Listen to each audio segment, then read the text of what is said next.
రాజధాని అమరావతిపై కొందరు పనిగట్టుకుని అబద్ధాలు చెప్తున్నారని మంత్రి నారాయణ ఆరోపించారు. అమరావతి నిర్మాణ పనులు వేగంగా జరుగుతున్నాయని అన్ని చెప్పారు. ప్రస్తుతం 13,000 మంది కార్మికులు పనిచేస్తున్నారని అన్నారు. అధికారుల కోసం 6 టవర్ల నిర్మాణం జరుగుతుందని పేర్కొన్నారు. మొత్తం 720 ఫ్లాట్లు గ్రూప్ 1 అధికారుల కోసం రెడీ అవుతున్నాయని చెప్పారు. నవంబర్ చివరి నాటికి నిర్మాణాలు పూర్తయ్యే అవకాశం ఉందని స్పష్టం చేశారు. ఇప్పటికే డ్రింకింగ్ వాటర్ కనెక్షన్ ఉందని వచ్చే నెల నాటికి గ్రూప్ డిలో ఉన్న నిర్మాణాలు పూర్తవుతాయని వెల్లడించారు. అన్ని నిర్మాణాలు పూర్తి అయిన తరువాతే అధికారులకు భవనాలు అందజేస్తామని తెలిపారు.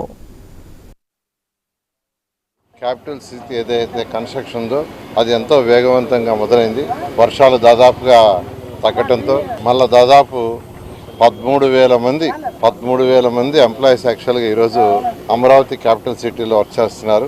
అదేవిధంగా మిషన్స్ తీసుకుంటే దాదాపు 2,500 మిషనరీస్ ప్రొక్లైన్లు కావచ్చు, జేసీబీలు కావచ్చు, క్రేన్లు కావచ్చు, ఇలాంటి ఈరోజు అమరావతి క్యాపిటల్ సిటీలో వర్క్ చేస్తున్నాయి. ఈ యొక్క బిల్డింగ్స్ అధికారుల కోసం టైప్ 1, టైప్ 2, గ్రూప్ డి వాటిని విజిట్ చేసి ఇన్స్పెక్షన్ చేశాను. 720 హౌసెస్, 20 అపార్ట్మెంట్స్. ఇది ఒక్కొక్కటి 900 చదరపు అడుగులు. ఇది గ్రూప్ 2 ఎంప్లాయీస్కి. అంటే సెప్టెంబర్లో ఉన్నాం. అక్టోబర్, నవంబర్కి ఆ పైన బ్యాలెన్స్ స్లాబ్స్ కూడా పూర్తి చేస్తామని ఆ కన్సర్న్ ఏజెన్సీ చెప్పడం జరిగింది.